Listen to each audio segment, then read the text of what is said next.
अस्सलाम वालेकुम। मुस्लिम literary society के पहले प्रोग्राम के साथ मैं हूं आबिद मलिक। मैं ये बताता चलूं कि Muslim group of schools and colleges के प्लेटफॉर्म से मुस्लिम लिटरेरी सोसाइटी का क़याम गुज़श्ता 4-5 साल से अमल में आ चुका है और इस सिलसिले में हमने कुछ मुशायरे भी ऑर्गेनाइज़ कराए मुस्लिम कॉलेज में। आज हम जो एक नया सिलसिला शुरू करने जा रहे हैं एक पॉडकास्ट की शक्ल में, बुनियादी तौर पर इसका मकसद तलबा के अंदर अदबी शऊर उजागर करना है। प्रोग्राम के आगाज़ से पहले मैं अपने इंतहाई मुअज़्ज़ज़ मेहमान का तारुफ़ कराता चलूँ। मेरे साथ मौजूद हैं मुल्तान की, बल्कि ये कहना ज़्यादा मुनासिब होगा कि हमारे इस अहद की एक बहुत ही जानी मानी शख्सियत, गुज़श्ता 3 दहाइयों से शोबा दर्स व तदरीस से वाबस्ता हैं और न सिर्फ दर्स व तदरीस से वाबस्ता हैं बल्कि शेर व अदब से उनका एक ख़ास ताल्लुक़ रहा है। मैं इंतहाई एहतराम के साथ मुखातिब हूँ और उनको सलाम अर्ज़ पेश करता हूँ जनाब हमीद असगर फ़ाइक साहब को। अस्सलाम वालेकुम। वालेकुम अस्सलाम। मलिक साहब, शुक्रिया आपने मुझे मौका दिया कुछ बोलने का।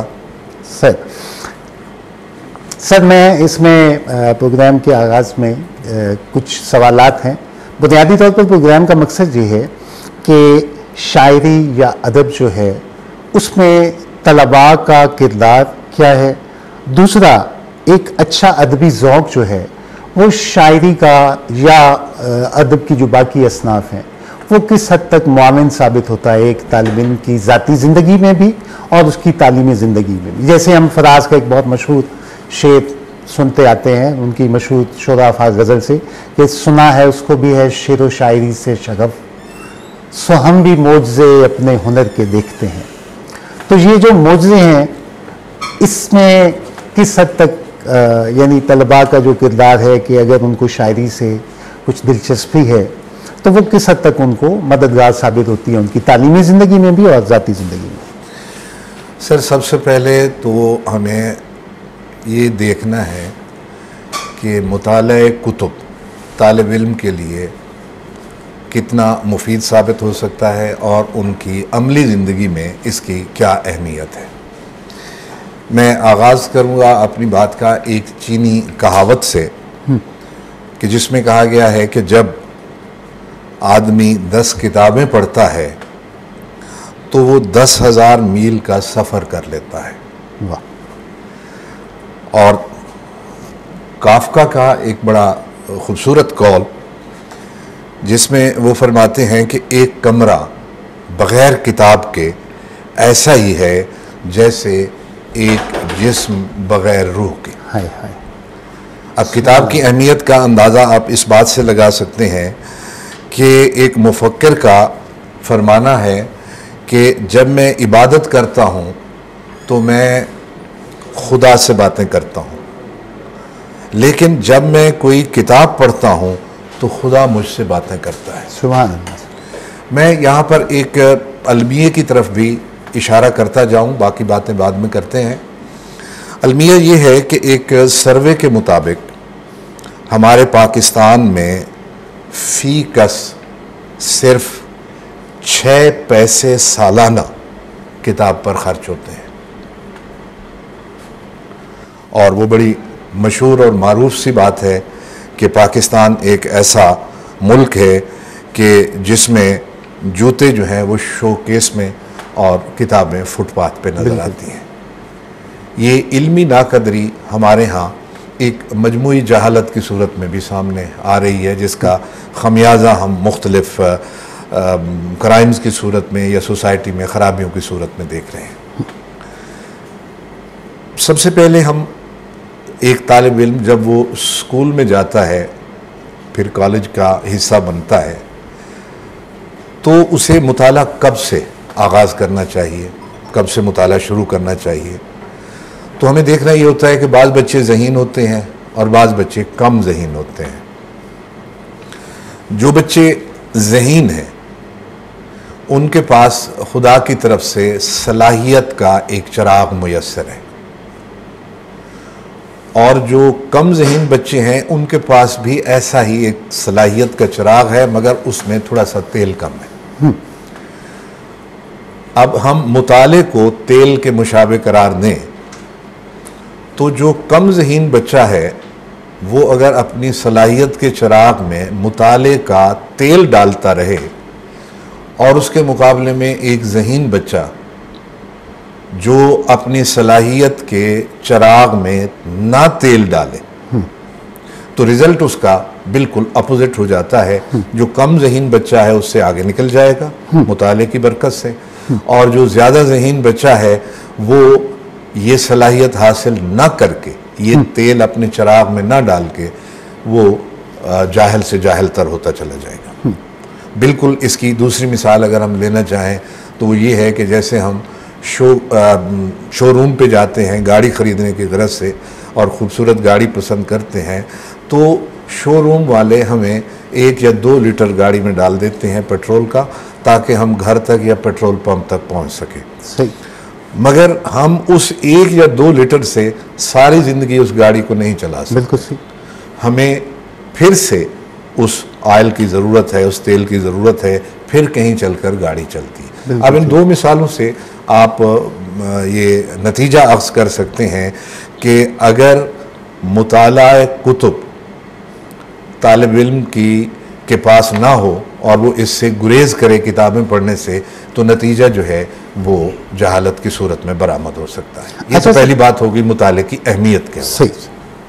हाँ, इसमें मैं थोड़ा सा अपने सवाल को मज़ीद प्रिसाइज कर लेता हूँ।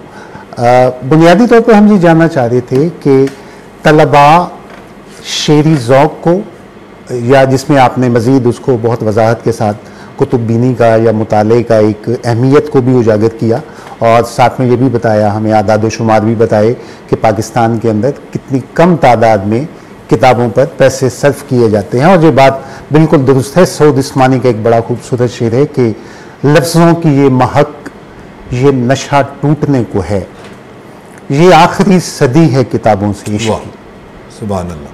तो ये बात अपनी जगह पर बिल्कुल दुरुस्त है। दरअसल हम चाहते यही हैं कि तलबा को या नई आने वाली नस्ल को इस जानिब राग़िब किया जाए, उनको कुतुब बीनी की तरफ लाया जाए, उनका मुताले का शौक़ बढ़ाया जाए। एक बात। दूसरा ये कि चूँकि हम एक इस सेगमेंट के हवाले से ये बात भी करना चाह रहे हैं कि तलबा को उनको तालीमी ज़िंदगी में भी तो इससे बहुत से फ़ायदे हो सकते हैं। तो अगर हम उनको थोड़ा स्पेसिफिकली उन पर बात करें कि वो कैसे उनकी ज़िंदगी में ये चेंज आ सकती है कि वो अपने एजुकेशनल कैरियर को भी बेहतर कर सकते हैं, मुताले के साथ भी, शायरी के ज़ौक़ से भी और बाकी चीज़ों से भी। सर, सबसे पहली बात तो यह है कि किताबें ज़हनी नशो-नुमा का बायस हैं। बिल्कुल सही।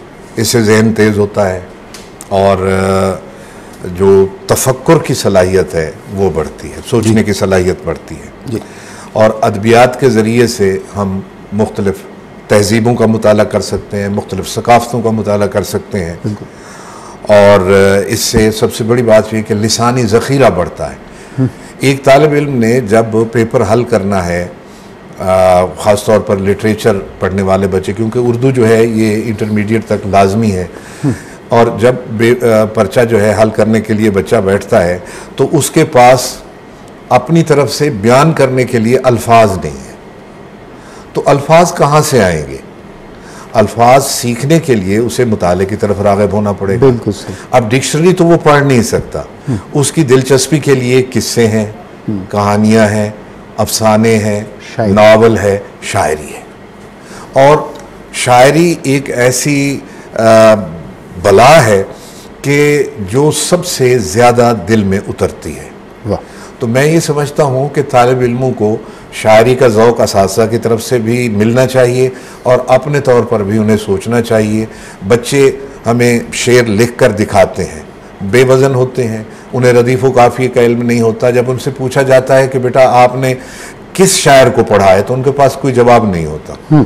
वो जस्ट फेसबुक से या सोशल मीडिया से कुछ बेतुके अशार, गलत अशार पढ़कर अपने तौर पर कोशिश तो करते हैं, मगर उनका ये ज़ौक़ मौजूद है, बेज़ौक नहीं है, जैसे इकबाल ने कहा ना कि बेज़ौक नहीं राही, तो ये बेज़ौक नहीं है, मगर उन्हें किसी ने भी किताब की तरफ राग़िब नहीं किया। निसाब इतना बढ़ा दिया गया है कि बच्चा उसी के अंदर गर्क हो जाता है, या नंबरों की दौड़ ने बच्चों को मुताले से दूर कर दिया। वालिदैन की जिम्मेदारी है कि वो बच्चों को पिज़्ज़ा खिलाने की बजाय एक किताब खरीद कर दें। वो 10,000 रुपया एक पार्टी पे खर्च कर देते हैं, मगर 500 की किताब नहीं खरीदते, जबकि एक किताब जो है ना जी, उन्हें कितने आइडियाज़ दे जाती है और कितने ख्यालात दे जाती है। बिल्कुल सही। और मैं ये कहूँगा शायरी जो है ये एक ऐसी सिन्फ है कि इसका असर फौरी होता है।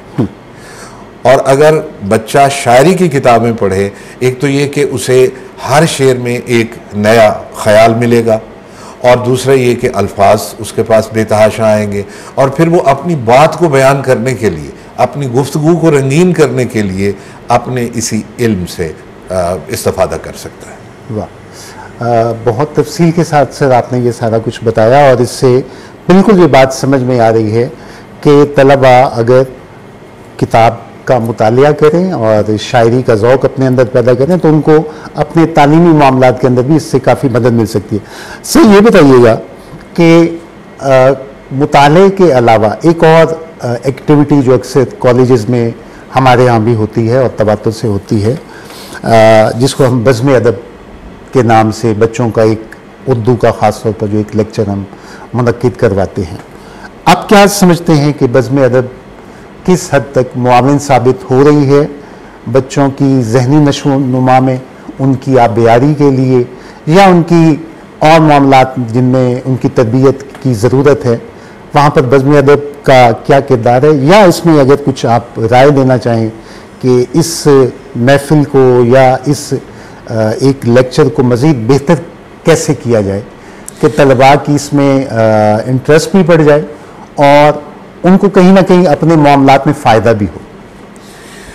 सर इसके लिए बज़्म अदब नाम है, बज़्म अदब, और जब हम क्लास में इस पीरियड का इनेकाद करते हैं तो हमें थोड़ी सी मायूसी का सामना करना पड़ता है। वजह उसकी ये है कि जहाँ साइंस पढ़ने वाले बच्चे हैं उनका गला तो घोंट दिया है साइंस की किताबों ने और फिर मेरिट की दौड़ ने। जब तक उन्हें लिटरेचर की तरफ तवज्जो टीचर नहीं दिलाएगा, वालिदैन नहीं दिलाएंगे, उस वक्त तक उनमें अदबी ज़ौक़ पैदा नहीं हो सकता। मैंने जैसे बताया ना कि आकर बच्चे पढ़ते हैं, शेर भी पढ़ते हैं और शेर का वज़न ठीक नहीं होता, बाज़ औक़ात नज़्म वो सुनाते हैं तो नज़्म मेयारी नहीं होती, गैर मेयारी होती है, ख़ुद लिख के आते हैं तो वो इल्म उरूज़ के जो कायदे हैं उन पर पूरी नहीं उतरती। तो मैं ये समझता हूँ कि बज़्म अदब का इनकाद लाजमी होना चाहिए उस पीरियड में, और हर बच्चे को उसमें हिस्सा भी लेना चाहिए ताकि उनके अंदर मौजूद अगर तख्लीकी सलाहियत मौजूद है तो उसको महमेज़ किया जा सकता है इससे। और अगर तख्लीकी सलाहियतों को बढ़ाना मकसूद हो, लिखना, पढ़ना और बोलना और सोचना मकसूद हो, तो बज़्म अदब का पीरियड लाजमी होना चाहिए। बल्कि कुछ ममालिक में तो ऐसा है कि ऐसे जो लिटरेरी प्रोग्राम हैं उनके लिए बच्चों के सेमेस्टर सिस्टम में बाकायदा नंबर रखे जाते हैं, और लाइब्रेरी में बैठकर बच्चे का किताब पढ़ना ना सिर्फ लाजमी है, उसका पीरियड भी लाजमी होता है और उसके इजाफी नंबर भी होते हैं। हमारे यहाँ ऐसा नहीं है। मैंने यहाँ पे देखा है कि बच्चे जो लाइब्रेरी में आकर बैठते हैं उन्हें देखकर मुझे बहुत खुशी होती है कि बच्चे इल्म हासिल, कोई ना कोई किताब उठा रहे हैं और वो पढ़ रहे हैं, ये बहुत अच्छा लगता है। और वही बच्चे क्लास में इस प्रोग्राम में हिस्सा भी लेते हैं। ये प्रोग्राम मुफीद है, इसको बेहतरीन तरीके से, बल्कि मैं तो ये कहूँगा कि साइंस और आर्ट्स पढ़ने वाले बच्चे या कंप्यूटर और फिज़िक्स केमिस्ट्री पढ़ने वाले बच्चे, इनका आपस में मुकाबला होना चाहिए, तकरीरों का मुकाबला होना चाहिए, शायरी का मुकाबला होना चाहिए। बल्कि बच्चों से कहा जाए कि वो ख़ुद लिखें, अफसाना लिखें, पेश करें, कोई मजमून लिखें वो पेश करें, और अगर शेर व शायरी करते हैं तो उसको भी वो मुकाबले के लिए पेश करें और उनके लिए बाकायदा इनामात भी रखे जाएं और उनके हौसला अफजाई। सही, ठीक है। इसमें सर मैं ये चाहूँगा कि अगर हम कुछ और अपने इस बज़्म अदब को बेहतर करने के लिए कोई असातिज़ा का क्या किरदार है, ख़ास तौर पर जो उर्दू लिटरेचर से वाबस्ता हैं या जो उर्दू का मजमून पढ़ा रहे हैं, उनके किरदार के हवाले से अगर आप कुछ इसमें अपनी राय दें कि किस हद तक उनका किरदार अहम साबित हो सकता है बच्चों को या इस अदबी एक्टिविटी को बेहतर करने में। सर, उस्ताद जो लिटरेचर पढ़ाने वाला उस्ताद है वो अगर बच्चों में इल्मी ज़ौक़ पैदा नहीं कर सकता तो मेरा ख्याल है कि उसका पढ़ाना ना पढ़ाना तो बराबर हो जाता है। जिस वक्त उर्दू पढ़ाने वाला उस्ताद शेर पढ़ाने की तरफ, गज़ल या नज़्म का शेर पढ़ाने की तरफ आता है तो सबसे पहले वो उसके असरार और रमूज़ समझाता है, उनको शेर की बारीकियां बताता है, उनको जो है ना जी मतला, मक्ता और रदीफ़ काफ़िया समझाता है, और ये चीज़ें निसाब में भी शामिल हैं। और टीचर को चाहिए कि वो बच्चों में अदबी ज़ौक़ पैदा करने के लिए सेहतमंद किस्म के उन्वानात उनको दे दे कि अगले दिन वो उस पर कुछ लिख कर लाएं, और उनकी हौसला अफजाई के लिए इदारे को सबसे पहले जो है ना जी काम करना चाहिए। बच्चे की जब तक हौसला अफजाई नहीं होगी उस वक्त तक ये काम अंजाम तक नहीं पहुंच सकता। बच्चे टैलेंटेड हैं। वो इकबाल ने कहा ना कि नहीं है ना उम्मीद इकबाल अपनी किश्ते वीरा से, ज़रा नम हो तो ये मिट्टी बड़ी जरखेज़ है साकी। बहुत शानदार जहन के बच्चे मौजूद हैं इस इदारे में, ख़ास तौर पर देखने में आया है लाजवाब जहन मौजूद हैं। बस थोड़ा सा इन्हें गाइडेंस की ज़रूरत है, और मैं समझता हूँ कि लिटरेचर पढ़ाने वाले असातिज़ा बेहतरीन गाइड और कोच साबित हो सकते हैं। सर, बहुत शुक्रिया आपका, आपने आज के इस प्रोग्राम में शिरकत भी की और अपनी कीमती तजावीज़ से और अपनी राय से नवाजा। हाज़रीन, ये था हमारा आज का पहला प्रोग्राम जो मुस्लिम लिटरेरी सोसाइटी के प्लेटफॉर्म से इख्तिताम पज़ीर होने जा रहा है। ज़ाहिर है कि इस तरह की अदबी सरगर्मियाँ अगर तवातुर से होती रहेंगी, और ख़ास तौर पर जैसा कि हमारा आज का मौजू भी यही था कि बच्चों की ज़ाती ज़िंदगी हो या तालीमी ज़िंदगी, वहाँ पर अदब का, मुताले का बहुत कलीदी किरदार